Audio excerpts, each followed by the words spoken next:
Okay, so I'm going to start off by exhibiting a confession, one that is highly controversial and will have the uh, brainwashed zealots trying to find me and harm me. And that is, I've never really liked Valve games, and more importantly, I feel that Half-Life 2 is one of the most overrated video games of all time. I tried playing it, could not get past the halfway point. It was a buggy mess. Valve's technical support was non-existent at the time. The box was deceptive, not explaining that it was a download-only voucher. And what gameplay I did enjoy was very bland, not very exciting. The story didn't excite me. The graphics weren't that amazing to me compared to other games that came out in the year of its release.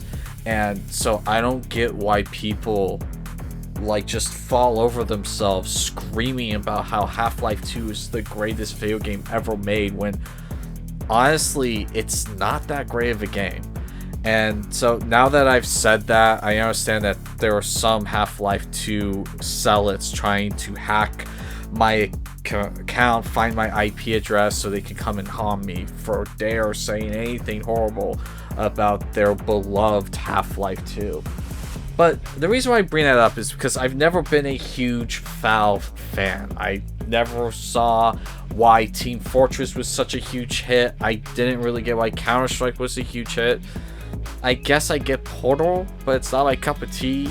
And so, like, the only Valve game that I ever was interested in trying was Left 4 Dead and maybe Half-Life Alyx, if it ever comes to a way I can play it. But even then, it's just the VR mechanics I'm interested in. It's not the story or the world, because all that was really boring to me when I tried playing Half-Life 2.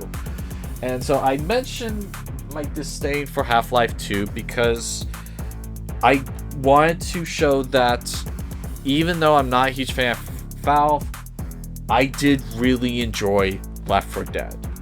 And so, yeah, I'm going to get into it now.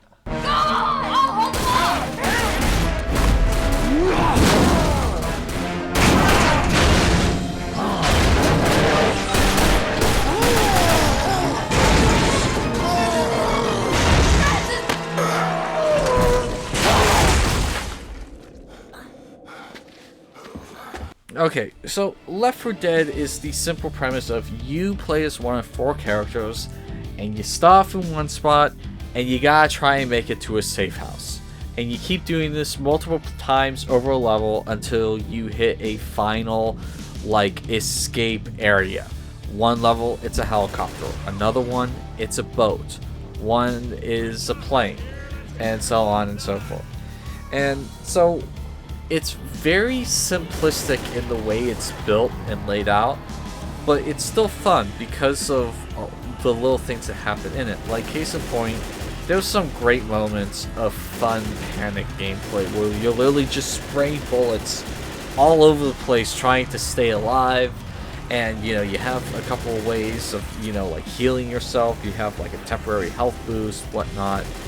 And like one of the things that are really awesome, it's great the first time, it never really gets old, is when you're fighting zombies and then bam, an entire horde just rushes in through the doorway trying to get to you, and you just have to start unloading into this horde. That never really gets old. It's a lot of fun, and yeah, it's pretty cool. Now, there's like 4 kind of chapters or 4 sections you could do, and each section is built up like a kind of comedic type of movie where it starts off showing you a poster with the 4 survivors that says starring, and then it'll use the username, and then it'll have the title, and then like a really cheesy tagline underneath the title. And when you're done with this section or chapter, you have like end credits saying, yeah, like in memory of Lewis, if Lewis didn't make it at the end. And it'll tell you like how many zombies you killed, and you know, what all you did, who did the most damage, but it's done so in like movie credits, and it's really cheesy but kind of fun and cool at the same time. Now, the neat thing about this game is something called the AI Director.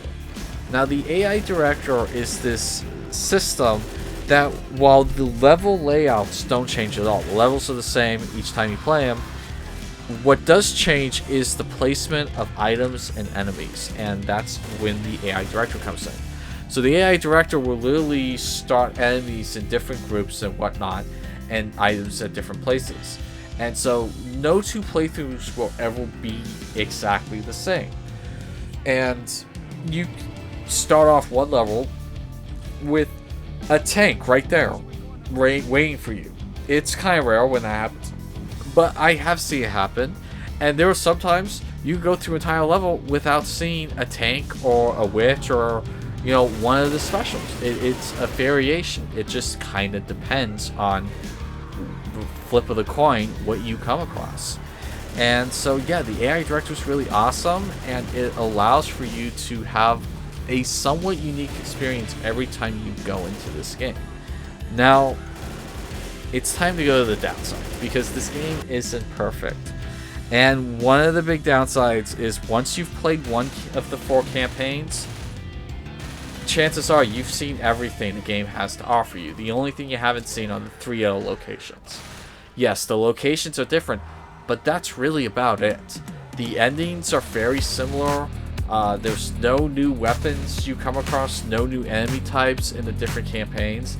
And so, yeah, the first campaign is a blast. It's awesome. You get playing around with all the weapons and see all the enemies. But once that happens, it's like, yeah, this is a nice new location, but there's nothing really new.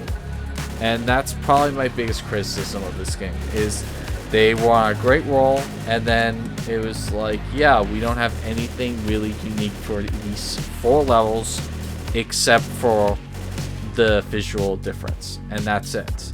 And then one of the other problems is that you have a very limited weapon selection. So you got a pistol, you can dual wield pistols, you have a standard shotgun, a auto shotgun, a sniper rifle, an assault rifle, and an Uzi. And that's it. And yeah, I mean, it's fun playing with all the weapons. All the weapons are cool and fun. Probably my least favorite is the sniper rifle, but even that is useful if you're working with 3 other friends, and so you can work together. But honestly, once you play with all of them, it's like, okay, do I want to do the Uzi or the shotgun? Well, I just got done playing the shotgun, so I'll play with the Uzi. And I kind of start getting bored with the weapons by the 3rd campaign, especially the 4th campaign. And so, you know, that sucked. And then I played this on the Xbox Series X via backwards compatibility. And there's no auto HDR or FPS boost available in this game. The only enhancements are the ones that you would get with any backwards compatible title on the Series X, like a higher resolution, and a couple of the other standards that you would get with that. But there's no auto HDR, no FPS boost, and that's kind of unfortunate. This game would have been really awesome with that. And then another problem is that for some reason, I've played this game on a 360, on an Xbox One, and on a Series X, and I ran into so many bugs on the Series X rendition of the backwards compatible port. I mean, I got hung up on the environment quite a bit. My AI buddies got hung up quite a bit. There were times I couldn't finish the level because one of my AI buddies wouldn't move, and I couldn't close the door without them being in. There were times that I couldn't move. There were times that I would get knocked into a wall and I could not move. And so yeah, there's a game hindering bug in this, and that's unfortunate, because apart from that, this is a fun game. And even with the disappointing aspects of it, it's still a really fun game. And I've also seen this game go super cheap at times. I've seen it available for $5, and for $5, this game is worth it. So yeah, absolutely, this is worth picking up, despite my issues I have with it, and despite the fact that I'm not a fan of Valve. I really enjoyed this. And so yeah, that's been my review of Left 4 Dead on the 360, Xbox One, and Series X. And my name is Christopher Connell with 11-hour reviews, and that will be all.